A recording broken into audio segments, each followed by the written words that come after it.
Hello friends, welcome to study Sutra. Friends, आप लोगों की जो डिमांड आ रही थी उस डिमांड के अकॉर्डिंग आज हम राजस्थान जीके का एक बहुत ही अच्छा टॉपिक डिस्कस करने जा रहे हैं।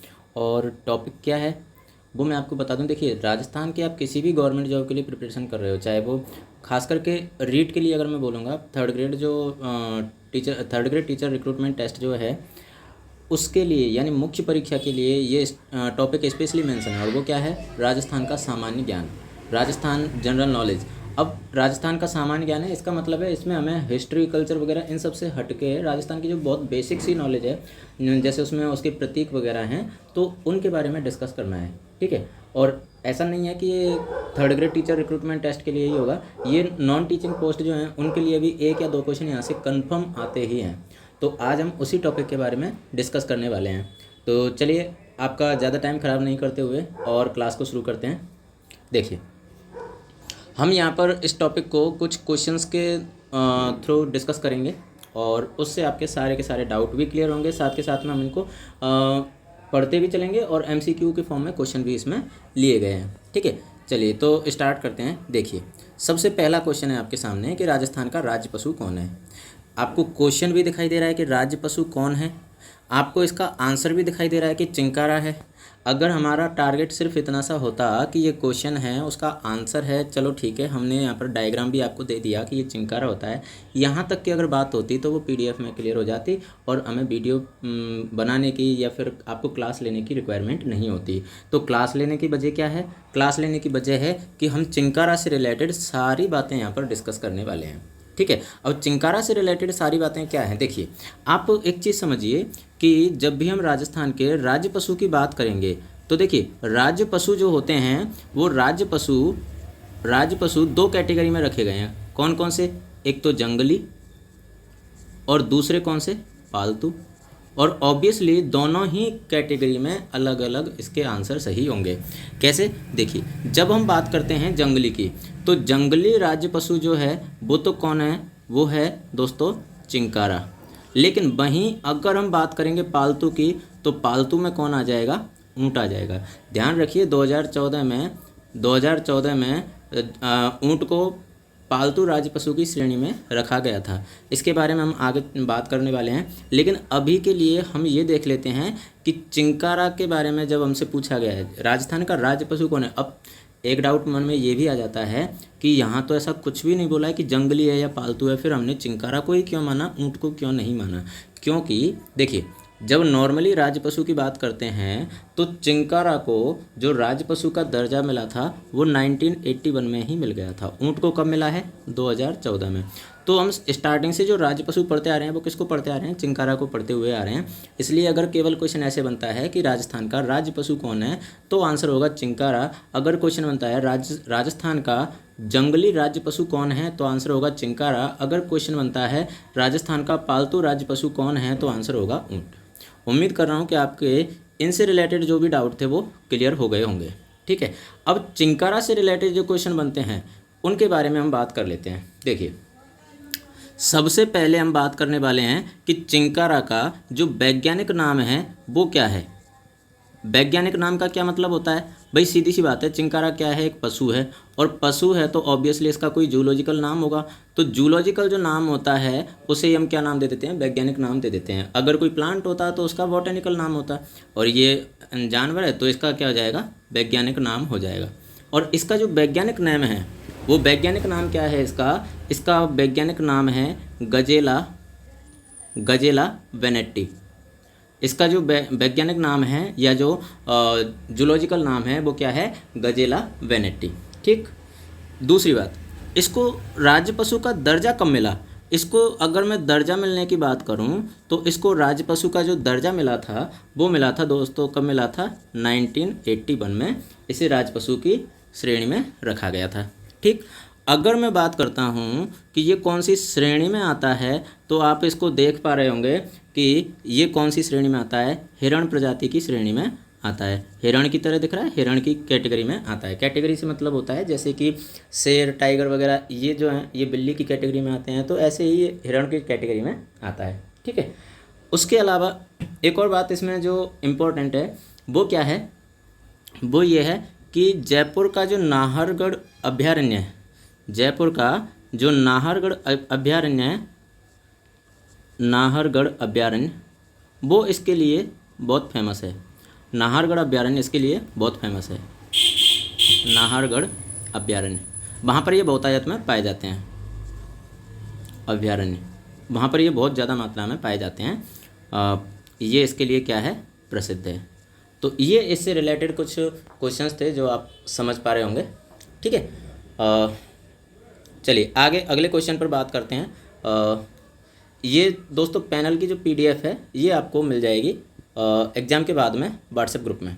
ठीक है, अगर आपने व्हाट्सएप ग्रुप ज्वाइन नहीं कर रखा है तो व्हाट्सएप ग्रुप ज्वाइन कर लीजिए और मैं इसकी लिंक आपको दे दूँगा। तो वहाँ से आप व्हाट्सएप ग्रुप ज्वाइन कर लेना और वहाँ से आपको पैनल की PDF मिल जाएगी, ताकि आपको ये नोट करने की नीड नहीं रहेगी। चलिए अगले क्वेश्चन पर चलते हैं। और अगला क्वेश्चन है आपका, राजस्थान का राज्य पक्षी कौन है। बात वही आ जाती है, राज्य पक्षी कौन है। आंसर आपके सामने है, राज्य पक्षी, आंसर घोड़ावन। और ये घोड़ावन का डायग्राम भी आप देख पा रहे होंगे, चित्र भी आप देख पा रहे होंगे। ठीक है, देखिए यहाँ पर भी कुछ क्वेश्चन से रिलेटेड क्वेश्चंस की बात करेंगे हम। तो देखिए सबसे पहले वही बात आ जाती है कि घोड़ावन का वैज्ञानिक नाम क्या है, इसका वैज्ञानिक नाम क्या है। तो देखिए जब हम इसके वैज्ञानिक नाम की बात करते हैं, देखिए जब हम इसके वैज्ञानिक नाम की बात करते हैं तो इसका वैज्ञानिक नाम क्या है दोस्तों।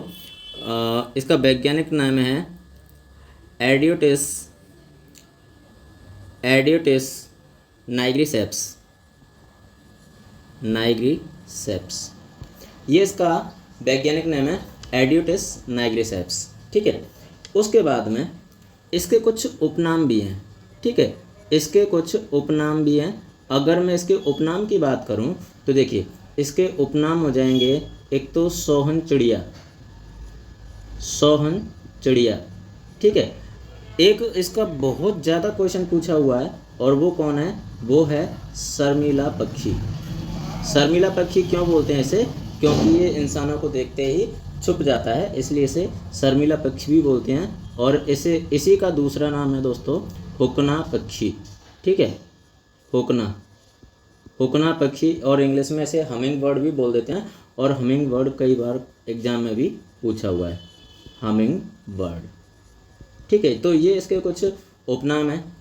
आगे अगर हम बात करें कि इसको दर्जा कब मिला, राज्य पक्षी का दर्जा कब मिला, तो अगर हम दर्जे की बात करेंगे तो इसे दर्जा मिला था 1981 में। ठीक है, यहाँ पर जो सबसे ज़्यादा पूछे जाने वाला सवाल है वो ये है कि घोड़ावन जो है, आप देखिए आपको अगर नॉलेज हो तो एक रेड डाटा बुक आती है और वो रेड डाटा बुक जानवरों की और पेड़ पौधों की क्लासिफिकेशन या उनकी जानकारी रखती है। तो उस रेड डाटा बुक में ये गंभीर रूप से संकटग्रस्त प्राणी में शामिल है। संकटग्रस्त जानवरों में, संकटग्रस्त जानवर या संकटग्रस्त प्राणियों में शामिल है। अब रेड डाटा बुक में ये मतलब संकटग्रस्त प्राणी, इसका क्या मतलब है। देखिए अलग अलग स्पीसीज जो पाई जाती हैं, अलग अलग प्रजाति जो पाई जाती हैं, उन प्रजातियों में रेड डाटा बुक में अलग अलग क्लासिफिकेशन किए गए हैं। एक तो ये कि ये बहुतायत में पाए जाते हैं, मतलब कोई प्रॉब्लम नहीं है इसकी प्रजाति में। एक वो होते हैं कि इनकी प्रजाति लगभग ख़त्म होने को है, और एक वो है कि इनकी प्रजाति ऑलमोस्ट ख़त्म होने की कगार पर है, गवर्नमेंट इनको कंजर्व कर रही है, संरक्षित कर रही है। एक वो हैं जो पूरी तरह से ख़त्म हो चुके हैं, इस दुनिया से ही गायब हो चुके हैं, तो उनकी अलग अलग कैटेगरी में रखती है। तो कैटेगरी में घोड़ावन कौन सी कैटेगरी में आता है, घोड़ावन आता है संकटग्रस्त प्राणियों की कैटेगरी में। ठीक, उम्मीद कर रहा हूँ कि ये क्वेश्चन भी आपका क्लियर हो गया होगा। घोड़ावन से रिलेटेड जो भी क्वेश्चंस बनते थे वो आप समझ चुके होंगे। अच्छा, एक चीज़ और मैं इसमें ऐड कर देता हूँ कि घोड़ावन जो होता है वो कौन सा होता है बेटा, सर्वाहारी होता है। ये सर्वाहारी होता है, मतलब ये सर्वाहारी किसे बोलेंगे, जो प्लांट प्रोडक्ट को भी खाएगा और जो एनिमल्स को भी खाएगा। तो कहने का मतलब सीधा सा है, कीड़े मकोड़े भी खाता है और उसके साथ में प्लांट प्रोडक्ट भी खाता है। ठीक है, चलिए आगे हम बात करते हैं, और आगे बात करते हैं किसके बारे में, राजस्थान का राज्य वृक्ष। अब राज्य वृक्ष कौन सा है, आपके सामने इसका आंसर भी दिया हुआ है ना। राज्य वृक्ष कौन सा है? खेजड़ी है। तो क्वेश्चन और आंसर, ये तो हमारा टारगेट था ही नहीं। हमारा टारगेट तो क्या है? हमारा टारगेट है इसका पूरा पोस्टमार्टम करना, इसका पूरा एनालिसिस करना। ठीक है, तो सबसे पहले तो हम वापस वहीं आते हैं कि इसका बॉटेनिकल नाम क्या है, यानी इसका वैज्ञानिक नाम क्या है। ठीक है, तो अगर हम इसके वैज्ञानिक नाम की बात करें तो इसका वैज्ञानिक नाम है प्रोसोपिस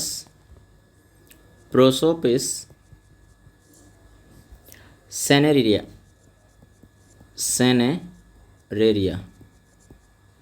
प्रोसोपिस सेनेरेरिया। ठीक है, ये इसका वैज्ञानिक नाम है। इसका उपनाम भी है, और उपनाम क्या है? वो उपनाम है रेगिस्तान का कल्पवृक्ष। रेगिस्तान का कल्पवृक्ष भी इसे हम कहते हैं। रेगिस्तान का कल्पवृक्ष क्यों बोलते हैं? क्योंकि ये 12 मासी है। इसमें ऐसा नहीं है कि भाई ये बारिश के दिनों में ही होगा या फिर ये गर्मियों में ही होगा या सर्दियों में ही होगा, 12 महीने ये पाया जाता है, तो इसलिए इसे राजस्थान का कल्पवृक्ष भी कह देते हैं। और राजस्थान में बहुत कम स्पीसीज की जो वनस्पति है वो पाई जाती है, और उनमें से ये बहुतायत में पाया जाता है, इसलिए भी इसे राजस्थान का कल्पवृक्ष कहते हैं। ठीक, उसके बाद में बात करते हैं कि इसे राज्य वृक्ष का दर्जा कब मिला। तो इसे राज्य वृक्ष जो घोषित किया था वो किया था 31 अक्टूबर 1983 को। 31 अक्टूबर 1983 को इसे राज्य वृक्ष का क्या मिला? दर्जा मिला था। ठीक, उसके बाद में यहाँ से कुछ क्वेश्चंस और बनते हैं, और वो क्वेश्चन क्या बनते हैं कि एक तो दशहरे पर इसकी पूजा की जाती है। दशहरे पर इसकी पूजा की जाती है। लोग बाग इसे, देखो वहाँ पर लोकल में इसे समी वृक्ष के नाम से भी जाना जाता है। ठीक है, तो समी वृक्ष की पूजा की जाती है, और वो कब की जाती है? दशहरे पर की जाती है। ठीक है, दूसरी बात, इसकी जो फली होती हैं, इसकी फली को बोलते हैं सांगरी। इसकी फली को क्या बोलते हैं? सांगरी। और इनकी फलियों की सब्जी भी बनाई जाती है। सांगरी की सब्जी पश्चिमी राजस्थान में बहुत ज़्यादा फेमस है ना। और इनकी पत्तियों को कहा जाता है, इनकी पत्तियों को क्या कहा जाता है? लूम कहा जाता है। फली को सांगरी कहा जाएगा और पत्तियों को क्या कहा जाएगा? लूम कहा जाएगा। उसके अलावा एक डेट याद रखनी है आपको, और वो डेट क्या है? वो डेट है 12 सितंबर। ठीक है, 12 सितंबर को क्या मनाया जाता है? 12 सितंबर को मनाया जाता है बेटा खेजड़ली दिवस। खेजड़ली दिवस।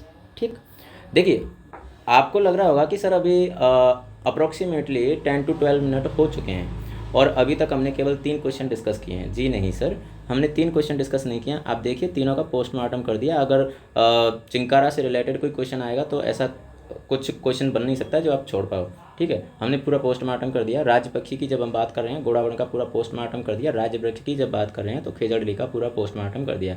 हमने 3 क्वेश्चन डिस्कस नहीं किए, हमने पता नहीं अभी तक कितने क्वेश्चन डिस्कस करने हैं। और एक्चुअली बताऊँ तो क्वेश्चन डिस्कस करना मेरा मोटिव यहाँ पर था भी नहीं। ठीक है, चलिए अगले क्वेश्चन पर चलते हैं। अब बात करते हैं राजस्थान का राज्य पुष्प कौन सा है। तो देखिए ये क्वेश्चन रहा राज्य पुष्प कौन सा है, और ये क्या रहा इसका आंसर? रोहिड़ा। आप ये डायग्राम में देख सकते हो, रोहिड़ा का पुष्प ऐसा होता है, लेकिन ये तो हमारा मोटिव है नहीं। चलिए अब बात करते हैं इसके वैज्ञानिक नाम की। वैज्ञानिक नाम, देखिए इसका वैज्ञानिक नाम क्या है? इसका वैज्ञानिक नाम है टिकोमेला अंडुलेटा। टिकोमेला अंडुलेटा। अब देखिए टिकोमेला अंडुलेटा, ये तो इसका वैज्ञानिक नाम हो गया। दूसरी बात, इसके उपनाम की बात आती है, तो इसके उपनाम क्या हैं? देखिए एक तो इसका उपनाम है मरुस्थल का सागवान। मरुस्थल का सागवान। दूसरा एक इसका जो उपनाम है वो है मारवाड़ का टीका, सॉरी मारवाड़ टीक। मारवाड़ टीक। तीसरा जो इसका उपनाम है वो है मरुशोभा। मरुशोभा। ठीक है, एक बात करते हैं इसको दर्जा कब मिला था। तो देखिए इसको दर्जा जो मिला था वो मिला था 21 अक्टूबर 1983 को इसे राज्य पुष्प का क्या मिला था? दर्जा मिला था। इससे अलावा यहाँ से इससे रिलेटेड कोई क्वेश्चंस नहीं बनते हैं। ठीक है, तो उम्मीद कर रहा हूँ कि चीज़ें आपकी क्लियर हुई होंगी कि राज्य पुष्प कौन सा है, आंसर रोहिड़ा है। वैज्ञानिक नाम क्या है? टिकोमेला अंडुलेटा है। मरुस्थल का सागवान, मारवाड़ टीक, मरुशोभा इसे बोलते हैं। और 21 अक्टूबर 1983 को इसे राज्य पुष्प का दर्जा मिला था। ठीक है, चलिए आगे बात करते हैं। राजस्थान का राज्य खेल कौन सा है? राज्य खेल बास्केटबॉल है। अब यहाँ पर इसके लिए हमें कोई स्पेशल ज़्यादा क्वेश्चन इसके बनते नहीं हैं। इसके एक क्वेश्चन बन जाता है, और वो क्या है कि इसे दर्जा कब मिला था? तो इसे दर्जा मिला था बेटा कितने में? 1948 में इसे राज्य खेल का दर्जा मिला था। राज्य खेल इसे क्या किया था? घोषित किया था। इसके अलावा यहाँ से कोई क्वेश्चन नहीं बनता है। दो ही क्वेश्चन बनेंगे। राज्य खेल कौन सा है? आंसर होगा बास्केटबॉल। इसे राज्य खेल का दर्जा कब मिला था? 1948 में इसे राज्य खेल का दर्जा मिला था। ठीक है, तो उम्मीद कर रहा हूँ कि ये क्वेश्चन भी आपका क्लियर हो गया होगा। उसके बाद में बात करते हैं राजस्थान का राज्य लोक नृत्य कौन सा है। तो देखिए, लोक नृत्य की जब हम बात करते हैं, फोक डांस की जब हम बात करते हैं, तो आंसर हो जाता है कौन सा? घूमर। ठीक है, आप देख पा रहे हो कि यहाँ पर घूमर करते हुए कुछ महिलाएं दिखाई दे रही हैं, और पीछे आपको हवा महल भी दिखाई दे रहा होगा, जो कि राजस्थान का गौरव माना जाता है। तो देखिए, घूमर से रिलेटेड जो क्वेश्चन है वो एक दो क्वेश्चन ही बनते हैं, और वो कौन कौन से बनते हैं? एक तो ये कि ये खास करके महिलाओं द्वारा ही किया जाता है। ठीक है, ये खास करके महिलाओं द्वारा ही किया जाता है। दूसरी बात, ये कब किया जाता है? तो ये शादी विवाह में किया जाता है, शादी विवाह में किया जाता है, ये त्योहारों में किया जाता है, और साथ साथ में ये त्योहारों और साथ साथ में उत्सवों पर भी किया जाता है।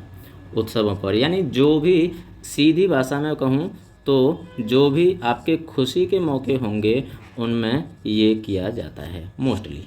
ठीक है, तो उम्मीद कर रहा हूँ कि इसको ये राजस्थान का जो लोक नृत्य है वो आपका क्लियर हो गया होगा। ठीक, चलिए आगे बात करते हैं। राजस्थान का राज्य वाद्य यंत्र कौन सा है? राज्य वाद्य यंत्र की जब हम बात करते हैं तो ये कौन सा है? अलगोजा है। आप देख पा रहे होंगे डायग्राम में, अलगोजा दो बांसुरी जैसी होती हैं, और ये एक दूसरे से ऐसे धागों से जुड़ी हुई रहती हैं। दोनों बांसुरी जैसी होती हैं, और दोनों ही बांसुरियों को एक धागे से ऐसे जोड़ा हुआ रहता है, और ये दोनों बांसुरी एक साथ बजाई जाती हैं। तो इसे हम क्या नाम दे देते हैं? अलगोजा नाम दे देते हैं। ठीक है, अब बात ये आती है कि इससे जो क्वेश्चन बनता है वो ये बन जाता है कि ये कौन सी श्रेणी का है। तो देखिए, ये जो श्रेणी है वो कौन सी है? सुशिर वाद्य यंत्र की श्रेणी में आता है। सुशिर वाद्य यंत्र क्या होते हैं? सुशिर वाद्य यंत्र का मतलब होता है जिनको फूंक मार के बजाया जाता है। ठीक है, फूंक मार के बजाया जाएगा, उन्हें हम क्या बोल देते हैं? सुशिर वाद्य यंत्र बोल देते हैं। तो ऑब्वियसली बांसुरी जैसी है, इसको फूंक मार करके ही बजाया जाता है, इसलिए सुशिर वाद्य यंत्र की श्रेणी में ये आता है। ठीक है, चलिए आगे बात करते हैं। भाई साहब देख के मुंह में पानी नहीं आना चाहिए। राजस्थान की राज्य मिठाई कौन सी है? तो राज्य मिठाई जो है वो कौन सी है? घेवर है। घेवर में देखो, सबसे पहली बात, घेवर के इंग्रेडिएंट, अब इंग्रेडिएंट ऐसे तो बहुत सारे हो सकते हैं, लेकिन जो मुख्य इंग्रेडिएंट हैं वो क्या हैं? मैदा है, चाशनी है, और क्या है? घी। ठीक है, ये इसके मेन इंग्रेडिएंट हैं। उसके अलावा बात आती है कि घेवर क्या कभी भी बनाई जा सकती है? बनाने को तो कभी भी बना सकते हैं, लेकिन मुख्यतः ये जो बनाई जाती है वो कब बनाई जाती है? तीज के त्यौहार पर बनाई जाती है। तीज के त्यौहार पर। तीज का त्यौहार राजस्थान में बहुत फेमस है ना? तीज का त्यौहार के लिए आपने वो एक कहावत भी सुनी होगी, तीज त्यौहार बावड़ी ले डूबी कणगौर, है ना?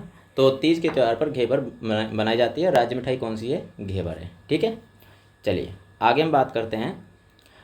अब देखो, अब क्वेश्चन ऐसे नहीं है, डिस्कस करने वाले जो क्वेश्चन थे वो ऑलमोस्ट हो चुके हैं। मैं सभी की तो नहीं बोलूँगा, ऑलमोस्ट हो चुके हैं। बाकी क्वेश्चंस देखिए। राजस्थान की राज्य भाषा कौन सी है?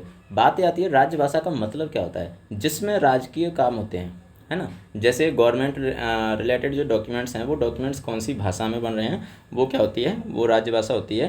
तो राजस्थान की राज्य भाषा कौन सी है? हिंदी है। ध्यान रखना, कुछ लोग गलती से राजस्थानी को टिक करेंगे, और ध्यान रखना बेटा, राजस्थानी राज्य भाषा नहीं है। ठीक है, राजभाषा कौन सी है? हिंदी है। बात यह आ जाती है कि राजस्थानी राजभाषा क्यों नहीं है।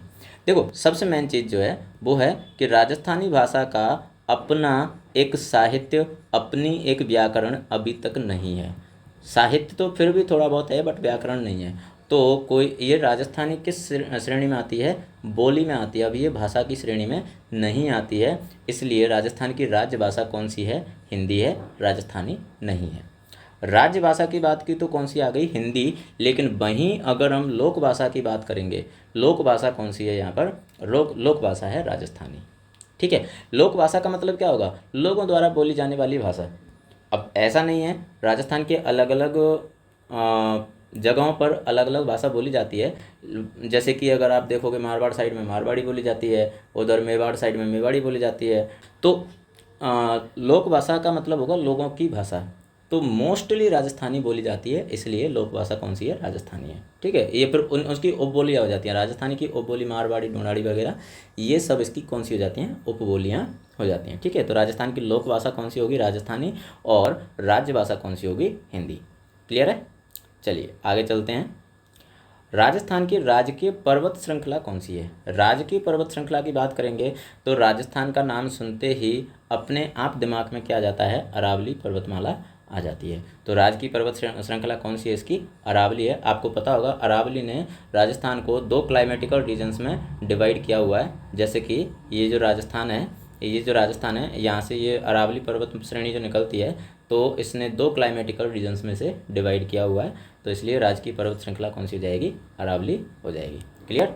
चलिए आगे बात करते हैं, अगले क्वेश्चन की तरफ चलते हैं। अगला है राजस्थान का राज्य ऊंट पशु कब घोषित किया गया। इसके बारे में हम ऑलरेडी डिस्कस कर चुके हैं। मैंने आपको बताया था कि राज्य पशु 2 तरह के होते हैं, और वो 2 तरह के कौन कौन से हैं, वो 2 तरह के हैं। कौन कौन से, एक तो पालतू और दूसरा कौन सा है, जंगली। तो पालतू पशु कौन सा है, ऊंट। अब राज्य पशु ऊंट कब घोषित किया गया, ये तो हम ऑलरेडी डिस्कस कर चुके थे कि 2014 में इसे राज्य पशु घोषित किया गया। लेकिन बात ये आती है कि ऊंट से रिलेटेड कुछ और भी क्वेश्चंस जो बनते हैं वो हम डिस्कस यहाँ पर कर लेते हैं। ठीक है, तो देखिए राजस्थान में राज्य पशु जो घोषित किया गया वो कब घोषित किया गया, वो किया गया था 30 जून 2014 को घोषित किया गया। लेकिन यहाँ पर तो इसको क्या मिला था, दर्जा। लेकिन इसकी जो घोषणा हुई थी, वो घोषणा कब हुई थी, वो हुई थी 19 सितंबर 2014, यानी 19 सितंबर 2014 को इसकी घोषणा हुई थी। दर्जा मिला कब था, 30 जून को, और घोषणा कब हुई थी, 19 सितंबर को। ठीक है, अब बात करते हैं इसके उपनाम की।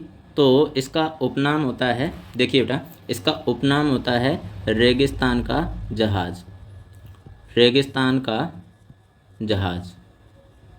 और इसी को हम क्या बोल देते हैं, ship of desert, ship of desert. English में क्यों बताया, क्योंकि कई बार एग्जाम में ऐसे पूछा है कि शिप ऑफ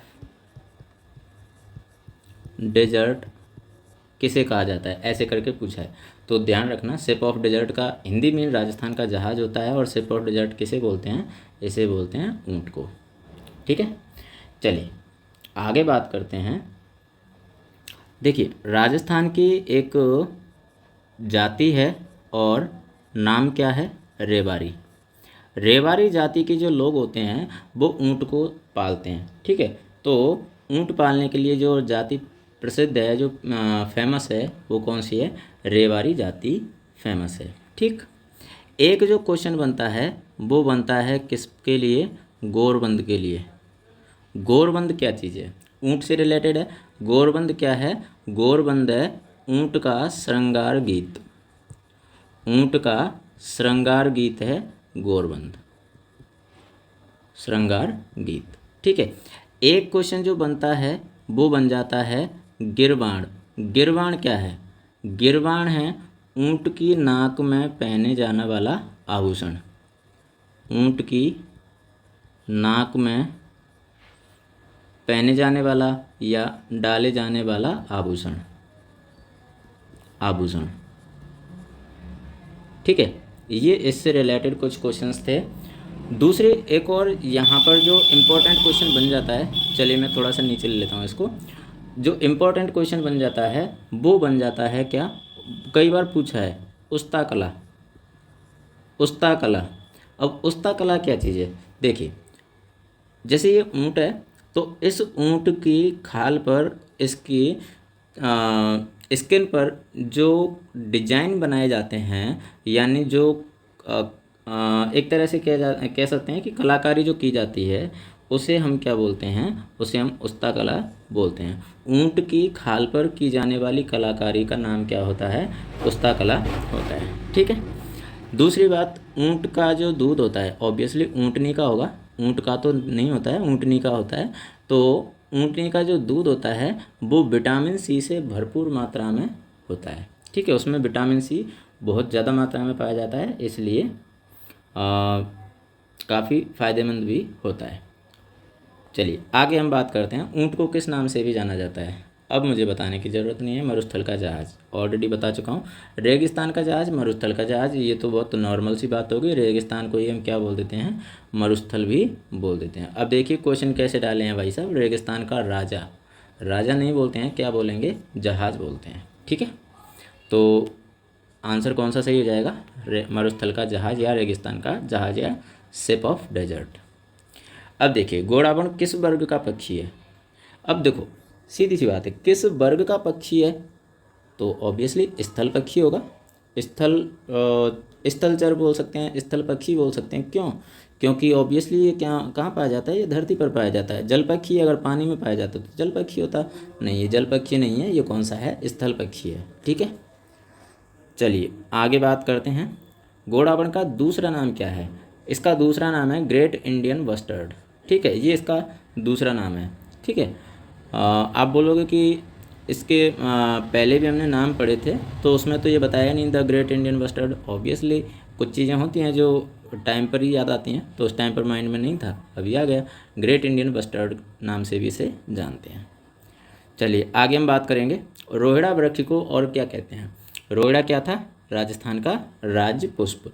तो अब जो राज्य पुष्प है उसका जो वृक्ष है उसको क्या बोलते हैं। देखिए ये आप देख पा रहे हो, ये रोहिड़ा का क्या है, पेड़ है, और इस पेड़ में आप देख पा रहे हो ये जो लाल कलर के लगे हुए हैं ये क्या हैं, रोहिड़ा के फूल हैं। ठीक है, तो ये जो रोहिड़ा के फूल हैं, अब रोहिड़ा के पेड़ को क्या नाम देते हैं, तो वो देते हैं मरुभूमि का सागौन। ठीक है, मरुभूमि का सागौन, आप ध्यान करो मैंने भी बताया था, राजस्थान का सागवान, राजस्थान का सागवान, जस्ट ए मिनट,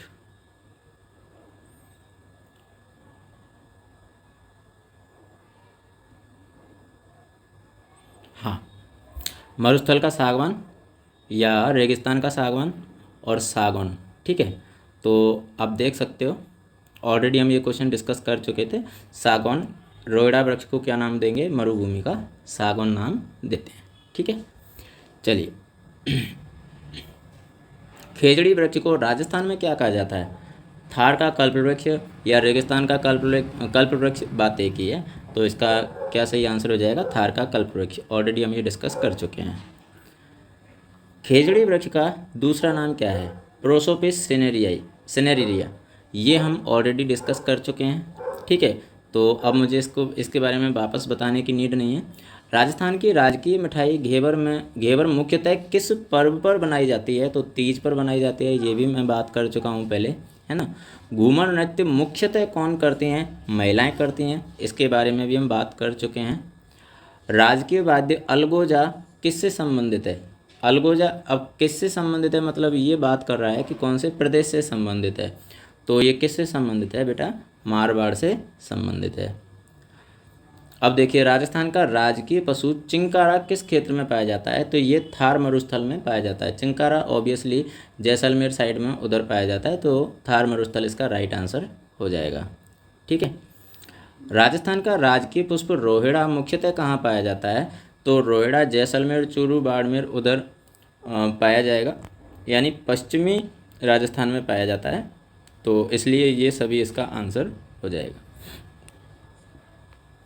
चलिए आगे बात करते हैं, घोड़ावण पक्षी संरक्षण किस अभयारण्य में किया जाता है, डेजर्ट नेशनल पार्क में किया जाता है, जो कहाँ पर स्थित है, जो जैसलमेर में स्थित है। ठीक है, तो घोड़ावण पक्षी संरक्षण कौन से अभयारण्य में किया जाएगा, डेजर्ट नेशनल पार्क में किया जाता है।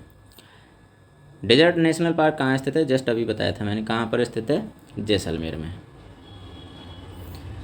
राजस्थान का राजकीय लोकगीत कौन सा है, केसरिया बालम, केसरिया बालम इसका राजगीत है।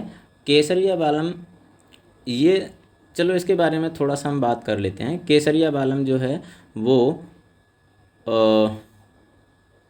एक तो इसकी अगर गायकी की बात करेंगे तो ये माण गायकी में गाया जाता है। ठीक है, माण यानी जो माण शैली होती है, माण शैली में ये गाया जाता है। अच्छा, दूसरी बात हम अगर हम ये कहें कि इसको अंतर्राष्ट्रीय स्तर पर पॉपुलर किसने किया था, तो अंतर्राष्ट्रीय स्तर पर पॉपुलर किया था इसको किसने, अल्लाह जलाबाई ने। अल्लाह जलाबाई ने इसे अंतर्राष्ट्रीय स्तर पर पॉपुलर किया था, फेमस किया था। ठीक है, एक जो क्वेश्चन बन जाता है वो क्वेश्चन बन जाता है कि इसे सर्वप्रथम किसने गाया। सर्वप्रथम, ये तो बात हमने किसकी की थी, अंतर्राष्ट्रीय। ठीक है, अंतर्राष्ट्रीय। लेकिन सर्वप्रथम की जब हम बात करेंगे तो सर्वप्रथम किसके द्वारा गाया गया था, मांगी बाई के द्वारा गाया गया था। ठीक है, एक जो क्वेश्चन जो बन जाता है वो बन जाता है कि राजस्थान की एक बहुत फेमस लव स्टोरी है, और वो कौन सी है, ढोला मारू की कहानी। तो ढोला मारू की कहानी से ये संबंधित है। ठीक है, ढोला मारू की कहानी से ये क्या है, संबंधित है। ठीक, तो उम्मीद कर रहा हूँ कि आपको ये सारी चीज़ें क्लियर हो चुकी होंगी। लोकगीत कौन सा है, तो केसरिया बालम है, माण गायकी में गाया जाता है, ढोला मारू की कहानी से संबंधित है। अंतर्राष्ट्रीय स्तर पर पहचान किसने दिलाई, अल्लाह जलाबाई ने। सर्वप्रथम गाया किसने था, मांगी बाई ने। ठीक है, चलिए, केसरिया बालम किस लोक शैली से जुड़ा हुआ है, तो माण लोक शैली से जुड़ा हुआ है, ये हम ऑलरेडी डिस्कस कर चुके हैं। राजस्थान की राजकीय भाषा कौन सी है, हिंदी। राजकीय भाषा कौन सी है, हिंदी। ये क्वेश्चन शायद रिपीट है, हम पहले इसको डिस्कस कर चुके हैं। लोक भाषा कौन सी है, राजस्थानी, ये भी हम बात कर चुके हैं पहले। राजस्थान का राजकीय पशु ऊंट किस जिले में सबसे ज़्यादा पाया जाता है, आंसर होगा जैसलमेर। जैसलमेर में ये सबसे ज़्यादा पाया जाता है। ठीक है, खेजड़ी का पेड़ किस घटना से जुड़ा हुआ है। देखिए, यहाँ पर लोगों को कन्फ्यूजन हो सकती है, वो कौन सी, वो बिश्नोई आंदोलन और चिपको आंदोलन, ये दोनों में कन्फ्यूजन हो सकता है ना। खेजड़ी का पेड़ किस घटना से जुड़ा हुआ है, खेजड़ी अभियान से बिल्कुल नहीं। ये मत सोचना कि खेजड़ी का पेड़ है खेजड़ी अभियान, तो ये दोनों गलत है ना, ये दोनों का मैच नहीं है। बिश्नोई आंदोलन से ये जुड़ा हुआ है। और कैसे जुड़ा हुआ है, देखो, बिश्नोई आंदोलन जो है वो किसके नेतृत्व में किया गया था, अमृता देवी के नेतृत्व में किया गया था, है ना। और इसमें 363 लोगों ने अपनी जान दी थी खेजड़ी के पेड़ों को बचाने के लिए। ठीक है, खेजड़ी के पेड़ों को बचाने के लिए 363 लोगों ने अपनी जान दी थी। हुआ कुछ ऐसा था कि एक राजा के जो सैनिक थे वो पेड़ों को काटने के लिए आए थे, क्योंकि उनको चूने को पकाने के लिए लकड़ियों की आवश्यकता थी। तो अमृता देवी ने उनको देख लिया, अमृता देवी ने उनको मना किया कि नहीं, पेड़ आप नहीं काटोगे। वो नहीं माने तो अमृता देवी पेड़ों से चिपक गई और बोली कि अगर पेड़ काटोगे तो पहले हमें काटना पड़ेगा। और अमृता देवी को देख करके और भी लोग आ गए थे, और वो राजा के सैनिकों ने पेड़ों के साथ साथ में लोगों को भी काटा था, और टोटल 363 लोगों की जान उसमें गई थी। ठीक है, तो अमृता देवी ने एक स्लोगन भी दिया था, और वो स्लोगन क्या था, काफ़ी पॉपुलर है, कि सिर साँटे रूखे रहे तो भी सस्तो जान। इसका मतलब ये है कि अगर सिर कट जाने पर भी अगर पेड़ बचता है तो भी वो हमारी जो शहादत है वो क्या होगी, सस्ती होगी। पेड़ की कीमत हमारे सिर से भी ज़्यादा है। तो ये था बिश्नोई आंदोलन। उसके बाद में चिपको आंदोलन, इस बिश्नोई आंदोलन से ही प्रेरित होकर के उत्तराखंड के चमोली गांव में हुआ था चिपको आंदोलन। सेम इसी थीम पर था। बिश्नोई आंदोलन से प्रेरित होकर के लोगों ने वहाँ पर भी गवर्नमेंट ऑर्डर को मतलब उसकी अवहेलना करते हुए पेड़ों से चिपके हुए थे, और उसके बाद में वहाँ पर भी लोगों को पेड़ों के साथ में काट दिया गया था। बाद में गवर्नमेंट को झुकना पड़ा था, जैसे यहाँ पर राजा को झुकना पड़ा ऐसे यहाँ पर गवर्नमेंट को झुकना पड़ा। दोनों आंदोलन ऑलमोस्ट सेम है, लेकिन बिश्नोई आंदोलन संबंधित है राजस्थान से, और ये किससे संबंधित है, उत्तराखंड से संबंधित है। ठीक है, चलिए आगे बात करते हैं। बिश्नोई आंदोलन की शुरुआत किसने की थी, अमृता देवी ने, जस्ट हमने अभी बात की है। ठीक है, अमृता देवी बलिदान दिवस कब मनाया जाता है, तो बलिदान दिवस मनाया जाता है कब, 11 सितंबर को। ठीक है, राजस्थान का राजकीय पक्षी गौड़ावण किस श्रेणी में आता है, हम बात कर चुके हैं, संकटग्रस्त श्रेणी में आता है, मतलब कुछ ही बचे हुए हैं और ये प्रजाति लगभग लुप्त होने की तरफ है। तो इसलिए गौड़ावण की तरफ गवर्नमेंट ध्यान भी दे रही है और उसको संरक्षित भी कर रही है। राजस्थान का राजकीय प्रतीक कौन तय करता है, ध्यान रखना, अगर बात करते हैं हम राष्ट्रीय प्रतीक की, तो राष्ट्रीय प्रतीक कौन तय करेगा, वो भारत सरकार तय करेगी। लेकिन अगर हम बात करेंगे राजकीय प्रतीक की, तो भारत सरकार की अनुमति पर कौन तय करती है इसे? राज्य सरकार तय करती है। ठीक है, राज्य सरकार तय करती है और अनुमति किसकी लेनी होती है? भारत सरकार की। तो इसका आंसर क्या हो जाएगा? राज्य सरकार तय करती है। राजकीय पशु ऊंट को राज्य का प्रतीक क्यों माना जाता है? क्योंकि सिप ऑफ डेजर्ट है ना, सिप ऑफ डेजर्ट है, तो ऑब्वियसली ये क्या करता है? मरुस्थलीय जीवन का क्या करता है? प्रतिनिधित्व करता है, इसलिए इसे राज्य का प्रतीक माना जाता है। क्योंकि रेगिस्तान, राजस्थान क्या है? रेगिस्तान है, रेगिस्तान मतलब मरुस्थल, तो इसलिए मरुस्थलीय जीवन का प्रतिनिधित्व करता है इसलिए। दूसरी बात, खेजड़ी वृक्ष की पूजा किस समुदाय में होती है? बिश्नोई समुदाय में। अमृता देवी बिश्नोई थी, बिश्नोई समुदाय में इसकी पूजा होती है। राजस्थान का राजकीय गीत केसरिया बालम किस भाषा में गाया जाता है? तो कौन सी भाषा में गाया जाएगा? मारवाड़ी भाषा में गाया जाता है। ध्यान रखना, अगर शैली की बात करेंगे तो शैली कौन सी है? माड़ शैली है, लेकिन भाषा की बात करेंगे तो कौन सी है? मारवाड़ी। ठीक है।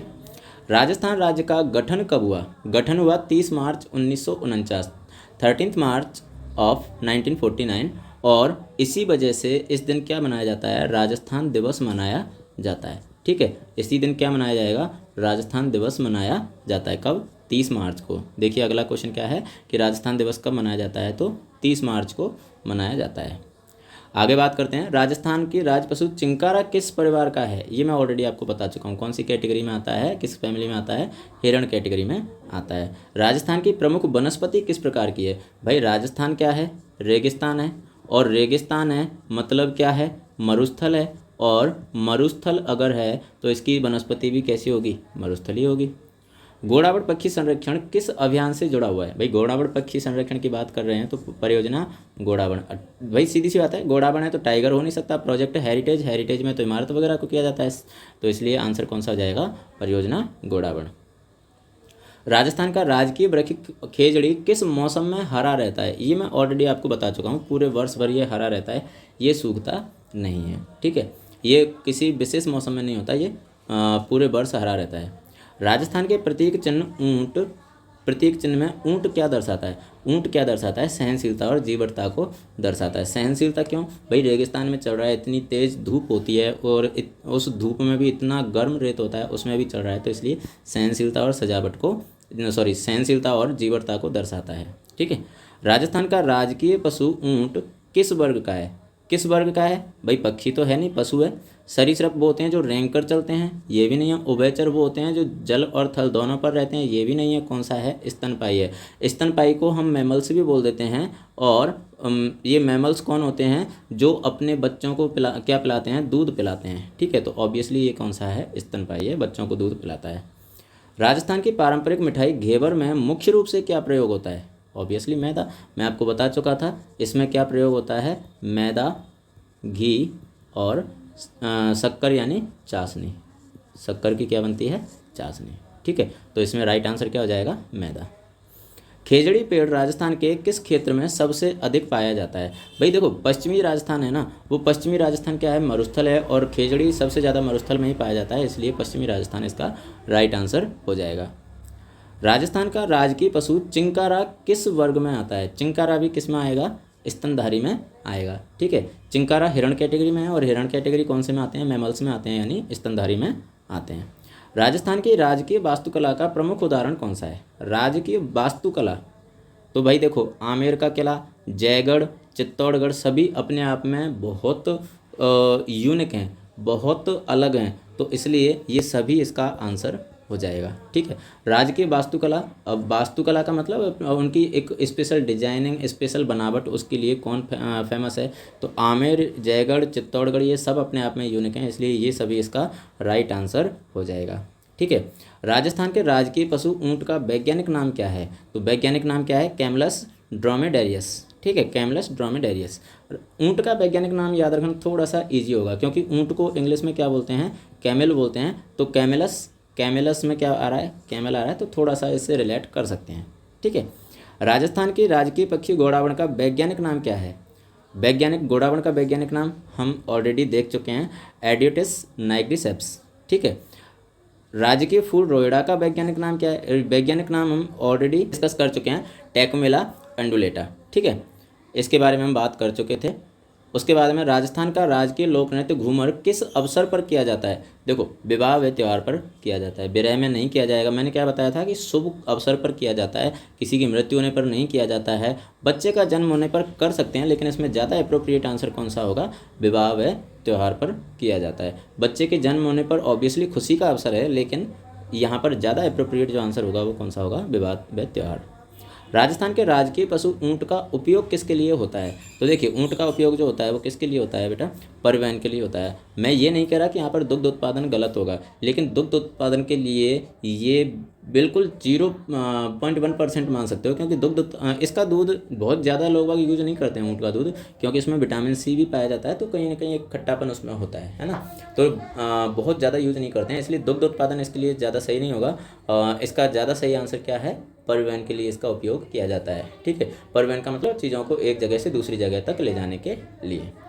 तो ये आज की आपकी क्लास थी, और उम्मीद कर रहा हूँ कि आपको सारी चीज़ें अच्छे से क्लियर हो गई होंगी। आपको जो पैनल की पीडीएफ है, वो पैनल की पीडीएफ आपको ग्रुप में मिल जाएगी, व्हाट्सएप ग्रुप में मैं इसे डाल दूंगा, तो वहाँ से आप इसे डाउनलोड कर सकते हो। आपको ये सारे क्वेश्चंस के लिए नोट्स बनाने की ज़रूरत नहीं पड़ेगी, वहाँ से आप इसे ले सकते हो। तो अगर आपको यहाँ से कुछ यूनिक चीज़ें मिली हों, कुछ अच्छी चीज़ें सीखने को मिली हों, तो दोस्तों में शेयर ज़रूर करें, और अगर चैनल पर नए हैं तो चैनल को सब्सक्राइब भी करें, ताकि आपको आने वाले टाइम में अच्छे से अच्छा कंटेंट मिल सके। चैनल को सब्सक्राइब करने के बाद में बेल आइकन को ज़रूर प्रेस कर दें, ताकि आपके पास नोटिफिकेशन भी पहुँच जाए। चलिए, तो ज़्यादा टाइम ख़राब नहीं करते हैं, और मिलते हैं एक नए वीडियो में, नए जोश, नए जुनून और नई एनर्जी के साथ में। तब तक के लिए हंसते रहिए, मुस्कुराते रहिए, पढ़ते रहिए, खेलते रहिए, और सफलता की ओर बढ़ते रहिए। Bye bye, thank you.